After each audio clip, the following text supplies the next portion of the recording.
আসসালামু আলাইকুম। আপনারা কেমন আছেন? আশা করি ভালো আছেন। আমরাও ভালো আছি আল্লাহর রহমতে। আপনাদের সামনে নতুন একটা ভিডিও নিয়ে আমি হাজির হলাম। এখন আমি কিছু তরকারি কাটতাছি, সবজি ভেন্ডি কাটতাছি। দেখেন, কিন্তু ভেন্ডি কাটতাছে আমার মুরগিগুলো আইসা দেখেন কেমন করতেছে।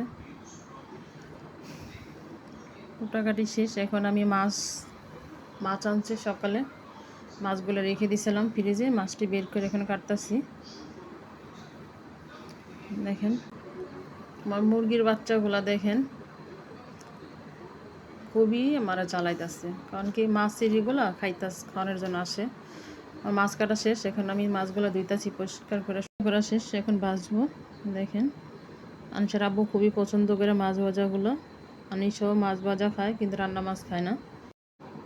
মাছটা শেষ ভাজা আমার। এখন বেগুন ভাজতাছি। বেগুন ভাজা শেষ আমার। দেখেন এখন আমি তরকারির জন্য তেল পেঁয়াজ চুলায় দিয়ে দিছি। মরিচ কম হয়েছে, মরিচ আরেকটু দিলাম আমি। দেখেন আর মশলাগুলো কষানো হয়ে গেছে। দেখেন তরকারিগুলো দিয়ে দিলাম, একটু নাড়াচাড়া দিব এখন আমি।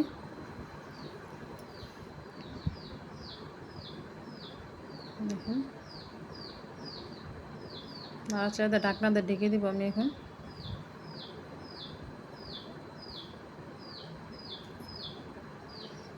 পানি দিয়ে দিলাম, হালকা পানি দিলাম।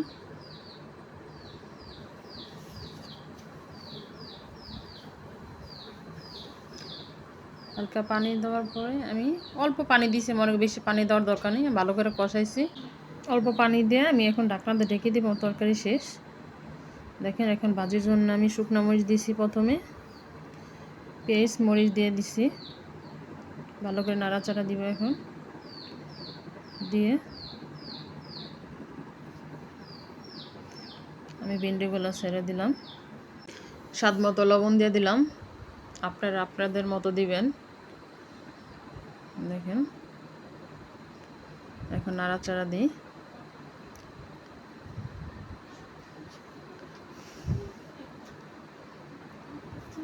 দিয়ে ঢাকনা দেওয়ার দরকার নেই, ঢাকনা দিলে কালারটা নষ্ট হয়ে যায়।